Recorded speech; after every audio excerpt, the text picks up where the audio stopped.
ओम श्री गणेशाय नमः। बृहस्पतिवार व्रत कथा। लक्ष्मी नारायण की कृपा आप सभी पर बनी रहे। भारतवर्ष में एक प्रतापी और दानी राजा राज्य करता था। वह नित्य गरीबों ब्राह्मणों की सहायता किया करता था। यह सब बात उसकी रानी को अच्छी नहीं लगती थी। वह ना ही गरीबों को दान देती थी और भगवान का ना ही पूजन किया करती थी, और राजा को भी दान देने के लिए मना किया करती थी।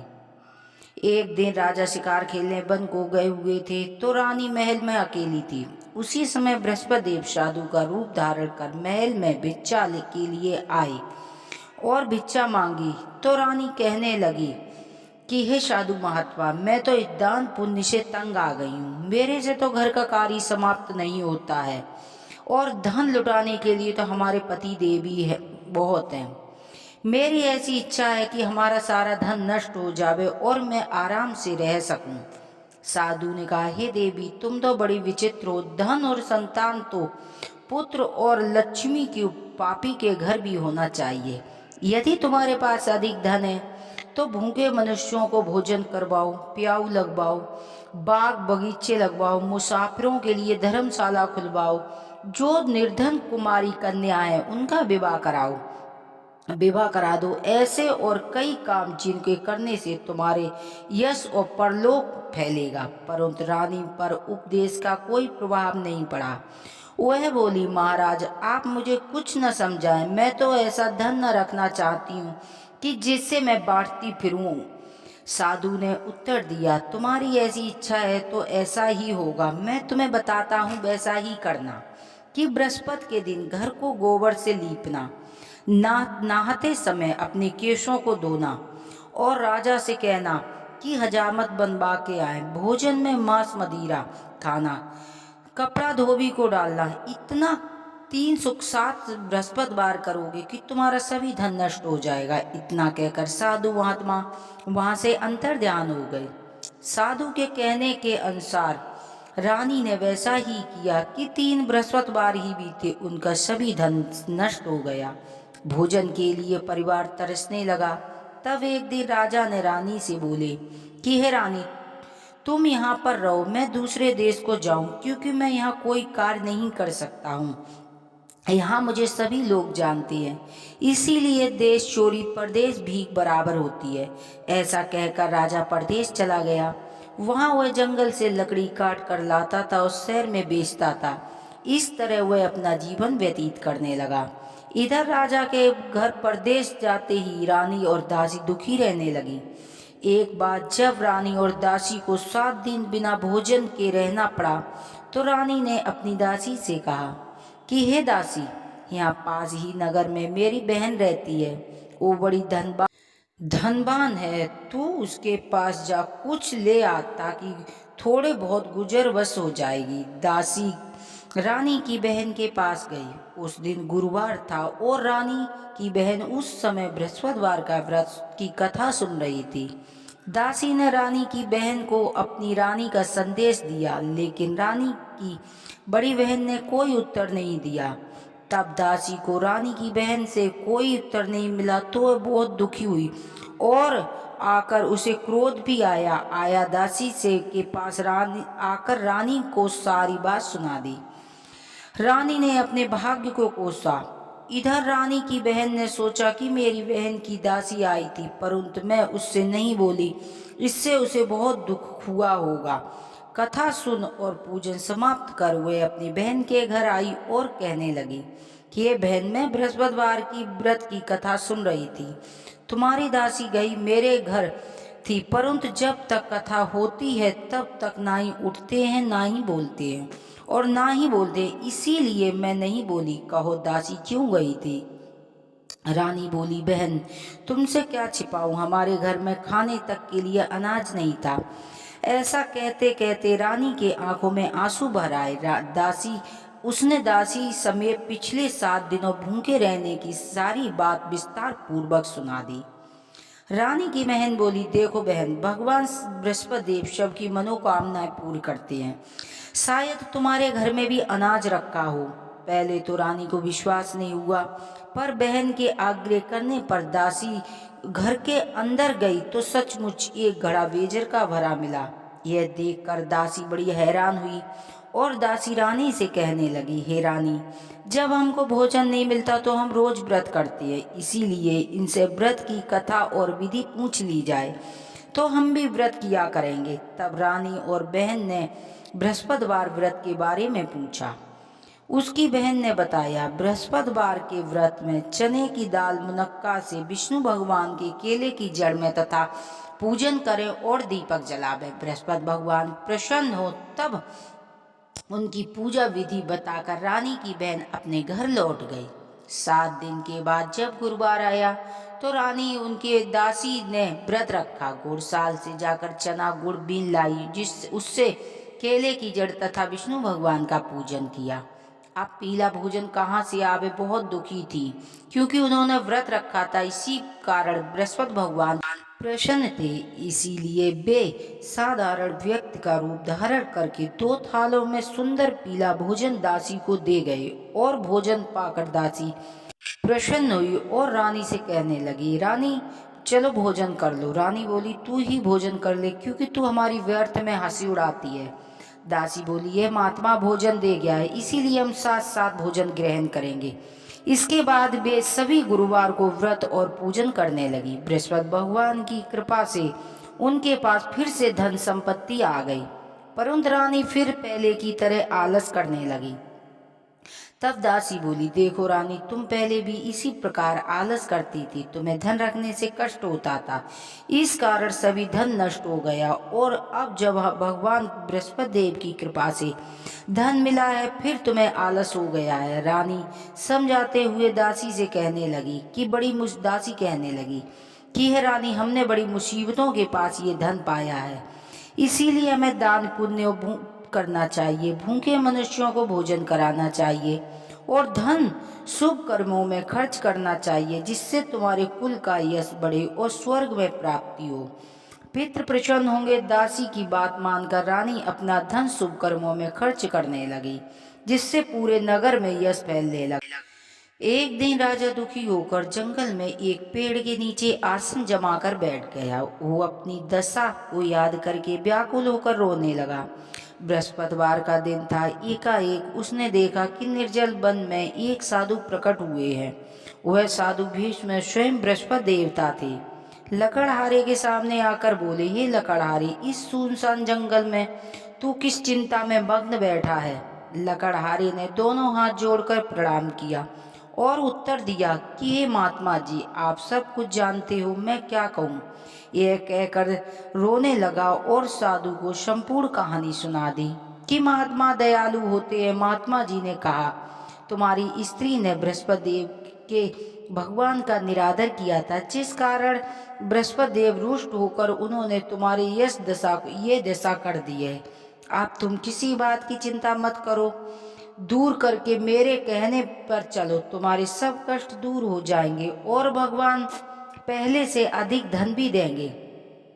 तुम बृहस्पतिवार के दिन कथा किया करो, 2 पैसे के चने गुड़ मुनक्का लाकर प्रसाद बनाओ और शुद्ध जल के लोटे में शक्कर मिलाकर अमृत तैयार करो तथा पंचामृत अपने सारे परिवार सुनने वाले प्रेमियों को अमृत तथा प्रसाद बांटकर आप भी ग्रहण करो।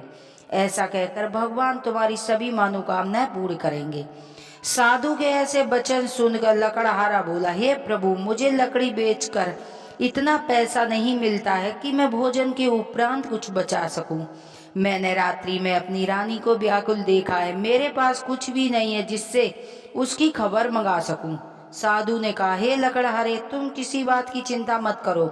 बृहस्पति देव के दिन तुम रोजाना की तरह लकड़ियां लेकर शहर में जाओ, तुमको रोज से दुगना धन प्राप्त होगा, जिससे तुम भली भांत भोजन कर लोगे तथा बृहस्पति देव की पूजा का सभी सामान आ जाएगा। इतना कहकर साधु महात्मा वहां से अंतर ध्यान हो गए। धीरे धीरे समय व्यतीत होने लगा। फिर वही बृहस्पतिवार का दिन आया। लकड़हारा जंगल से लकड़ी काटकर किसी शहर में बेचने गया। उस दिन अधिक पैसा मिला। राजा ने चना गुड़ लाकर गुरुवार का व्रत किया। उस दिन से उसके सभी कलेश दूर हो गए। परंतु जब दूसरा गुरुवार आया तो वह व्रत रखना भूल गया। इस कारण बृहस्पति भगवान नाराज हो गए। उस दिन नगर के राजा ने विशाल यज्ञ का आयोजन किया था तथा शहर में घोषणा करवा दी कि कोई भी मनुष्य अपने घर भोजन न बनावे और आग न जलावे। समस्त जनता हमारे यहाँ भोजन करने आए।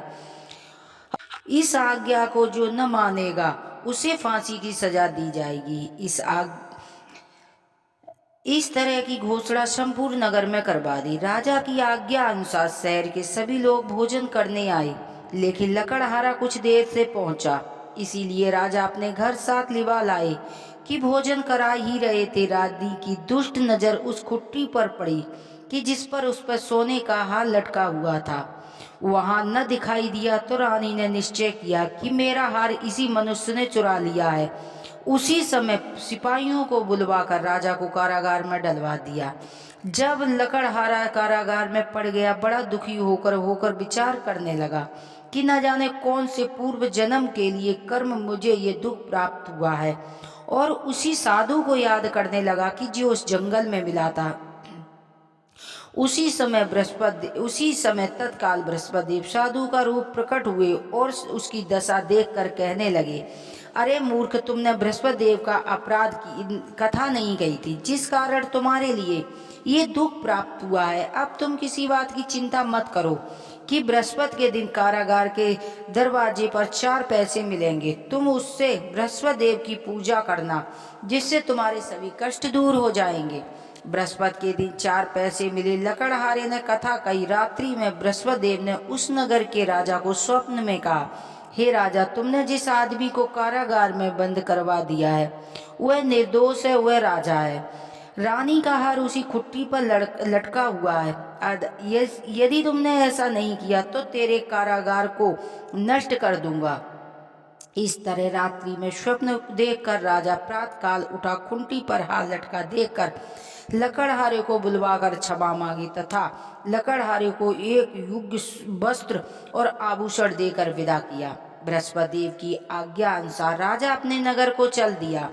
जब राजा नगर के निकट पहुंचा तो बड़ा आश्चर्य हुआ। नगर में पहले से अधिक बाग, तालाब, कुएं आदि बहुत सी धर्मशालाएं, मंदिर आदि बन गए हैं। राजा ने पूछा, यह सब किसका है? तो नगर के सभी लोग कहने लगे, रानी और दासी का है। तो राजा को आश्चर्य भी हुआ और गुस्सा भी आया। जब रानी ने ये खबर सुनी कि राजा आ रहे हैं तो बांदी से कहने लगी, हे बांदी, तुम दरवाजे पर ही खड़ी हो जाओ कि राजा आए तो उनको अपने साथ लिवा लाना। यदि राजा हमारी ऐसी हालत देखकर कहीं वापस न लौट जाए, इसीलिए तू दरवाजे पर खड़ी हो जा। आज्ञा अनुसार रानी दरवाजे पर खड़ी हो गई। राजा आए तो अपने साथ लिवा लाई। तब राजा ने क्रोध करके अपनी तलवार निकाली और पूछा कि ये बताओ, तुम्हें ये धन कैसे प्राप्त हुआ है? तब उन्होंने कहा, यह सब धन बृहस्पति देव की इस व्रत के प्रभाव से प्राप्त हुआ है कि राजा ने निश्चय किया कि लोग 7 रोज बाद व्रत रखते हैं और हम रोज भी व्रत किया करेंगे और रोज कहानी 3 बार कहा करूँगा। अब राजा के दुपट्टे में हर समय चने की दाल बंधी रहती थी। एक दिन राजा ने विचार किया कि चलो अपने बहन के यहाँ घूम आवें। बहन के यहाँ इस तरह निश्चय कर राजा घोड़े पर सवार होकर चलने लगा। उसने मार्ग पर कुछ आदमियों को एक मुर्दे को ले जाकर देखा। रोक कर कहा, अरे भाइयों, हमारे बृहस्पतिवार की कथा सुन लो। वे बोले, लो, हमारा तो आदमी मर गया है, इसे अपनी कथा की पड़ी है। लेकिन कुछ बोले, कहो, हम तुम्हारी कथा सुनेंगे। तो कथा आदि हुई तो वह मुर्दा हिलने लगा। जब कथा समाप्त हुई तो मनुष्य राम राम कहकर खड़ा हो गया। आगे मार्ग पर उसे एक किसान खेत में हल चलाता मिला। राजा ने उसे देखा, उससे बोले, अरे भाई, तुम मेरी बृहस्पतिवार की कथा सुन लो। किसान बोला कि जब तक मैं तेरी कथा सुनूंगा, जब तक मैं 4 हैरुआ जोत लूंगा। जा अपनी कथा किसी और को सुनाना। राजा इस तरह आगे चलने लगा। राजा के हटते ही बैल पछाड़ खा के गिर गया और किसान के पेट में दर्द जोर जोर से होने लगा। जब उस समय उसकी माँ रोटी लेकर आ रही थी, उसकी माँ ने जब देखा तो पुत्र से सभी हाल पूछा। बेटे ने सभी हाल कह सुनाया तो वह बुढ़िया दौड़ी दौड़ी उस घुड़सवार के पास गई और उससे बोली कि तू मैं तेरी कथा सुनूंगी, अपनी कथा मेरे खेत पर चल के कहना। जब राजा ने बुढ़िया के खेत पर जाकर कथा कही, जिसके सुनते ही बैल खड़ा हो गया तथा किसान के पेट का दर्द बंद हो गया। राजा अपनी बहन के घर पहुंचा कि बहन ने भाई की खूब मेहमानी की। दूसरे रोज प्रातःकाल राजा जागा तो वह देखने लगा कि सब लोग भोजन कर रहे हैं। राजा ने अपनी बहन से कहा, ऐसा कोई मनुष्य नहीं है कि जिसने भोजन न किया हो, वह हमारी बृहस्पतिवार की कथा सुन ले। बहन बोली, भैया ये देश ऐसा ही है, पहले यहाँ भोजन करते हैं, बाद में लोग अन्य काम करते हैं। यदि कोई पड़ोस में हो तो मैं देख आती हूँ। ऐसा कहकर देखने चली गई, परंतु उसे कोई भी मनुष्य ऐसा नहीं मिला कि जिसने भोजन न किया हो। अंत में वो एक कुमार के घर गई कि जिसका लड़का 3 रोज से बीमार था। मालूम हुआ कि 3 रोज से यहाँ चूल्हा नहीं जला है। उसने अपने भैया की कथा सुनने को कही तो कुमार तैयार हो गया। राजा ने जाकर बृहस्पतिवार की कथा कही कि जिससे सुनते ही उसका लड़का ठीक हो गया। अब तो राजा की प्रसन्नता होने लगी। एक रोज जब राजा अपनी बहन से कहने लगा कि बहन हम अपने घर चलेंगे, तुम भी तैयार हो जाओ। बहन ने अपनी सास से कही। सास बोली, हाँ चली जा, परंतु अपने लड़कों को मत ले जाना कि तेरे भाई को कोई औलाद नहीं है। बहन बोली, भैया मैं चलूंगी परंतु कोई बालक नहीं जाएगा। राजा बोला, जब बालक नहीं जाएगा तो तुम जाकर क्या करोगी। बड़े दुखी मन से राजा अपने नगर लौट आया। राजा ने अपनी रानी से कहा कि हम निर्वंशियां हैं, हमारा मुंह देखने का धर्म नहीं है, कुछ लोग तो भोजन भी नहीं करते हैं। रानी बोली, प्रभु बृहस्पति देव ने हमें सब कुछ दिया है, हमें औलाद भी अवश्य देंगे। उसी रात्रि में बृहस्पति देव ने राजा को स्वप्न में कहा, राजा उठ, सभी सोच त्याग दे कि तेरी रानी को गर्भ से है। राजा की ये बात सुनकर बड़ी खुशी हुई। 9वें महीने में सुंदर पुत्र पैदा हुआ। तब राजा बोला, हे रानी, स्त्री बिना भोजन के रह सकती है पर बिना कहे नहीं रह सकती है। जब मेरी बहन आवे तो तुम उससे कुछ मत कहना। रानी ने सुनकर हाँ कर दिया। जब राजा की बहन ने यह शुभ समाचार सुना तो बड़ा खुश हुई और बधाई लेकर अपने भाई के यहाँ आई। तभी रानी ने कहा, घोड़ा चढ़कर नहीं आई, गधा चढ़ी आई। राजा की बहन बोली, भाभी मैं इस प्रकार न कहती तो तुम्हें औलाद कैसे मिलती। बृहस्पति देव ऐसे हैं जैसे जिसके मन में कामनाएं को पूर्ण करते हैं। जो सद्भावना से बृहस्पतिवार का व्रत करता है और कथा पढ़ता है अथवा सुनता है और दूसरों को सुनाता है, बृहस्पति देव उनकी सभी मनोकामनाएं पूरी करते हैं। भगवान बृहस्पति देव उनकी सदैव रक्षा करते हैं। भगवान बृहस्पति देव की संसार में जो मनुष्य सद्भावना से भगवान की पूजा व्रत सच्चे हृदय से करते हैं, उनकी सभी मनोकामनाएं बृहस्पति देव को पूरी करते हैं। जैसी सच्ची भावना से राजा और रानी ने उनकी कथा का गुणगान किया था, बृहस्पति देव ने इस पूर्ण की ही थी। इसीलिए पूर्ण कथा सुनने के बाद प्रसाद लेकर जाना चाहिए। हृदय से उनका मनन करते हुए जय जयकार बोलना चाहिए। बोलो विष्णु भगवान की जय, लक्ष्मी नारायण भगवान की जय।